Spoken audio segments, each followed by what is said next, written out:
Hello, guys. So there's been even more craziness with the Linda Lane footage. Let's hear what Kane, the owner, had to say. Because we all know what Claire from Scotland had to say. She claims that Amber H bought it from Kane for $1,000, but there is no Venmo receipt. They show some type of transaction, but it doesn't say who and all of that, and you can't pull it up. So it's unverified. But the manager, let's see what he says. I have new, never-before-seen information about the Idaho 4 case. As most of you know, surveillance footage from 1330 Linda Lane apartment complex was leaked and has been blowing up on social media. After hearing the leaked footage was sold from the apartment manager, I reached out to them for clarification, as I've always felt that something was off about this footage, especially knowing that supposed leaked audio has been faked before.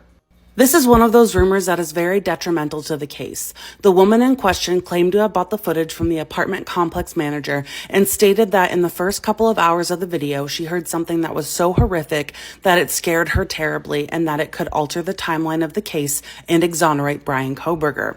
The woman said she heard the name Charlie and stated he is actually one of the perpetrators, while also claiming to hear one of the victims begging for their lives. I was able to get in contact with the Linda Lane apartment complex manager to get his side.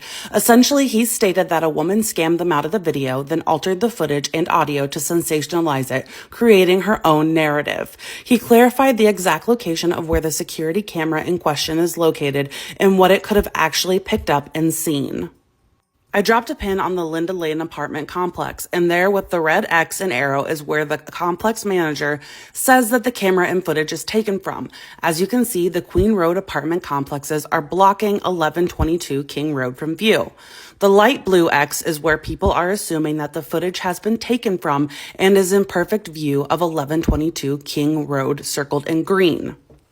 There would be no way that the Linda Lane camera could have possibly seen anything of importance or picked up audio at that distance.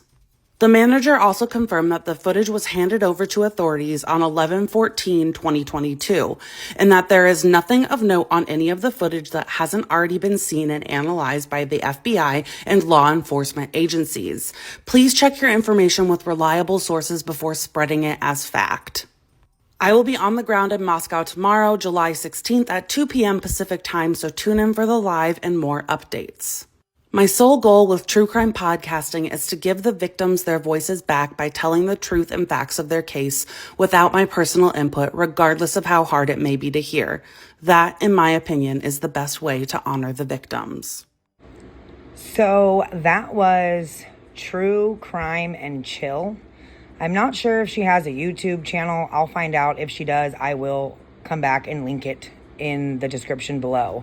But I will have her TikTok link in the description, as well as the Drunken Turkey, so you guys can go over and check out what Claire from Scotland had to say.